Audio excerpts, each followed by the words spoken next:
वाल्मीकि भय ब्रह्म समाना। जब इनकी जीवात्मा वहां पहुंची और जब इन्होंने ब्रह्म का दर्शन किया तो इनका स्वरूप भी ब्रह्म के समान यानी कि ब्रह्म स्वरूप हो गया।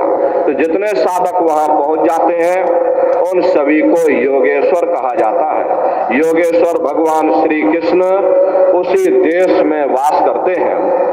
ये जो ब्रह्म देश है वो श्री कृष्ण भगवान का ही देश है और श्री कृष्ण भगवान वहीं पर रहते हैं। प्रेमी भाई बहनों, श्री कृष्ण भगवान का दर्शन करने के बाद में फिर तुम्हारी यही जीवात्मा तीसरे मंडल की आवाज को पकड़ करके तीसरे मंडल की चढ़ाई करती है।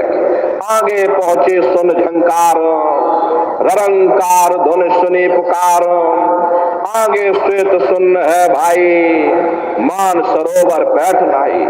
उसी के ऊपर तीसरा देश आता है जिसे महात्माओं ने सुन्न देश कहा, उसी को रारंग देश कहा जाता, उसी को अक्षर और नेति कहा जाता। वहां के जो मालिक हैं वो रारंग पुरुष यानी कि पर ब्रह्म पुरुष है। वहां किंगरी और सारंगी दो धुनें उस लोक में गूंजती रहती हैं और पर ब्रह्म पुरुष का जो स्वरूप है वो पूर्णमासी के चंद्रमा के समान बड़ा ही मनमोहक स्वरूप है। इसी स्थान पर प्रेमी भाई बहनों एक बहुत बड़ा अमृत का सरोवर बना हुआ है जिसे महात्माओं ने मान सरोवर कहा। जब तुम्हारी ये जीवात्मा उस मान सरोवर में जाकर स्नान कर लेगी तो जन्म जन्मांतरों के तुम्हारे मैले पाप कर्म साफ हो जाएंगे।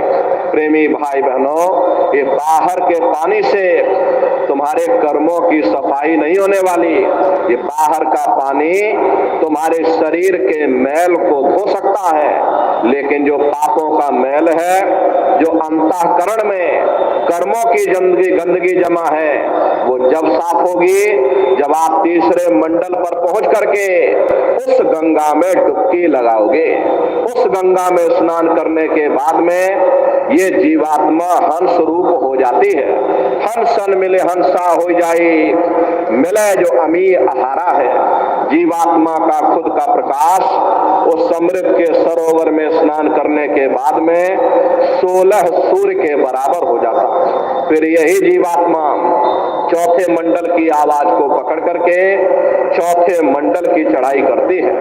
दो पर्वत के संग निहारो, भंवर गुफाते संत पुकारो।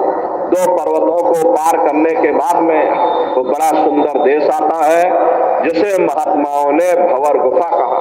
वहां के जो मालिक हैं वो सोहन पुरुष है, मां नहीं है, हाथ अंक की मात्रा, सोहन पुरुष। वहां बंशी यानी मुरली की मधुर ध्वनियां सदा उस लोक में उच्चारण होती रहती हैं और सोहन पुरुष का जो स्वरूप है वो दोपहर के सूर्य के समान महाप्रकाशवान स्वरूप है। अरे स्वरूप में अंतर है। पहले स्थान पर निरंजन भगवान का जो स्वरूप है वो ज्योतिष स्वरूप है। दूसरे स्थान पर ब्रह्म का जो स्वरूप है वो सुबह के लाल सूर्य के समान है। तीसरे स्थान पर ब्रह्म पुरुष का जो स्वरूप है वो पूर्णमासी के चंद्रमा के समान है।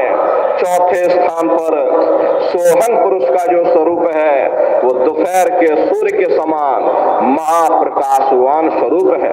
वहां के धनी का दर्शन करने के बाद में ताके परे धाम सतनामा, बीन बजे सतलोक ठिकाना।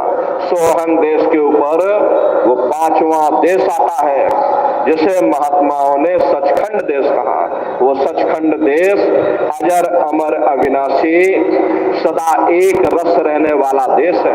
वहां न काल है, न कर्म है, न दुख है, न संताप है, न पुण्य है, न पाप है। जो जीवात्माएं वहां पर पहुंच जाती हैं हमेशा के लिए जन्म मरण के बंधनों से आजाद हो जाती हैं। वहां के जो मालिक हैं वो सत्पुरुष भगवान हैं जिनके रोम रोम में खरबों खरब सूरज चांद सितारे प्रकाशवान। वही हमारे आपके सच्चे मालिक हैं, वही हमारे आपके सच्चे पिता हैं। अरे हमको आपको वहीं से नीचे उतारा गया, फिर शब्द को पकड़ करके शब्द शब्द पौड़ी पर चढ़कर पहुंचो सचखंड सतनाम। तो शब्द कब पकड़ में आएगा? जब आप लोग भजन करोगे।